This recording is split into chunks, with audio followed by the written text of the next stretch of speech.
Thousands of lives are lost to fatal road accidents annually. The MTTD reveals that an average of 59 people get injured nationwide through road accidents, while 6 people die in road accidents every single day. The road carnages are often attributed to the irresponsible driving displayed by both private and commercial drivers on the country's highways.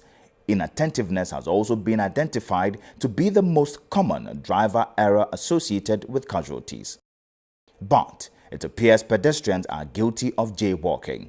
Inasmuch as we may loathe this, they can also be responsible for road accidents, perhaps.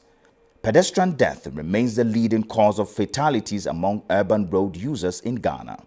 Vehicular-pedestrian collision records about 60%.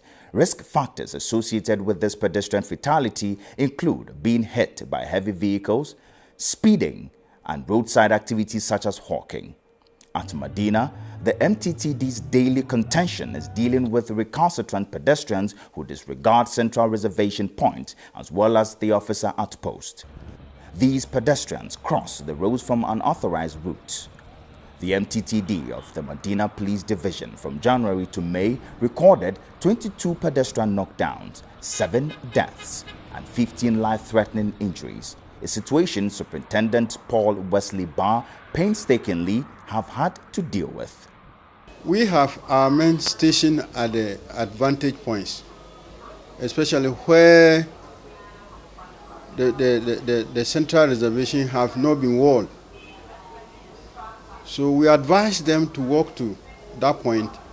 Our men will stop the traffic and allow them to cross.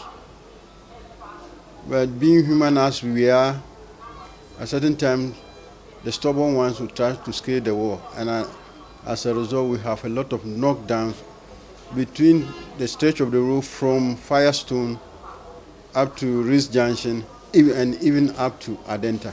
The highway at Medina, which stretches from Firestone through Adenta and its dormitory town, Pantine, was constructed in 2013.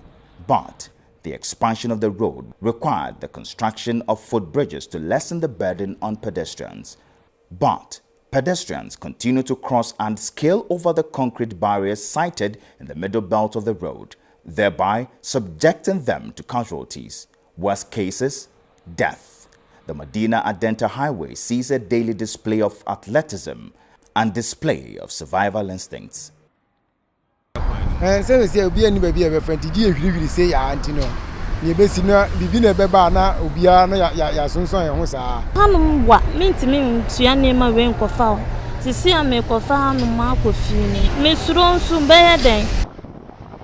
a matter of agility, great anticipation, and a tactful posture with her goods on the head, Mavis steadily sits in wait for oncoming vehicles to swipe by and then dashes off briskly while she can.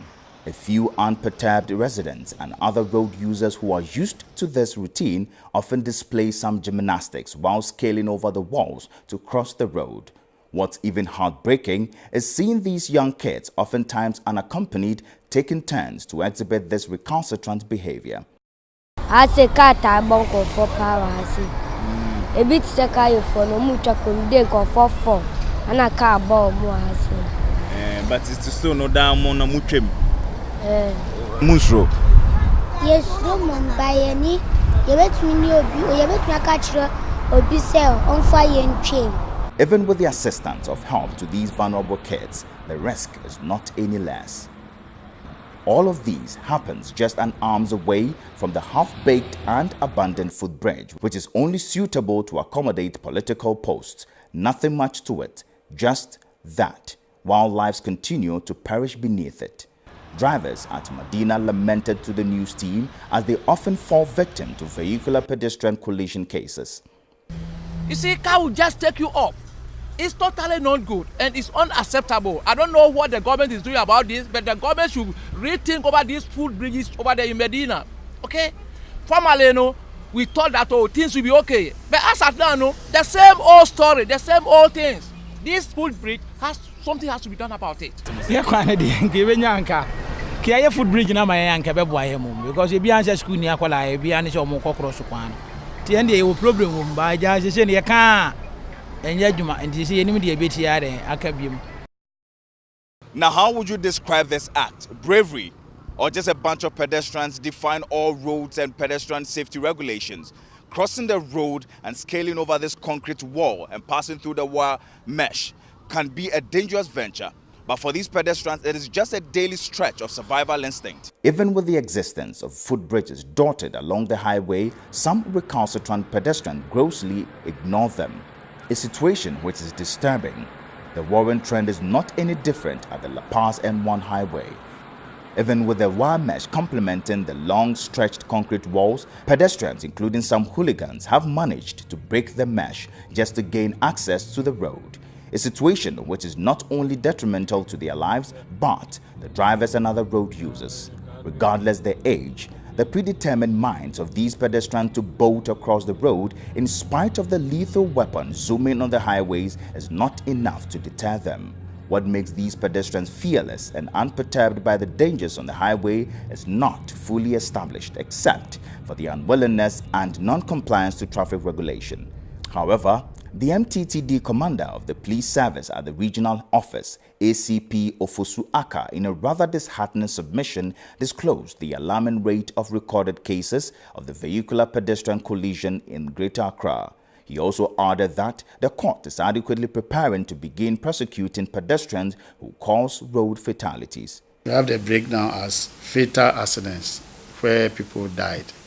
We had 283. Then those accidents where people were injured, we had 1,487. And the minor ones where people did not get any injury, we had 3,483. Greater Accra region, amongst other regions across the country, tops the list of road casualties and fatalities with a little above 50% annually, while the other regions record a total of over 45% of the accident cases. The needless loss of lives and properties that the nation continues to record on our roads inevitably culminates into the wastage of human resources based on the political unwillingness to include and complete pedestrian walkway in the design and construction of road in the country. Joshua Nana Kwame Ayira, GH1 News, Accra.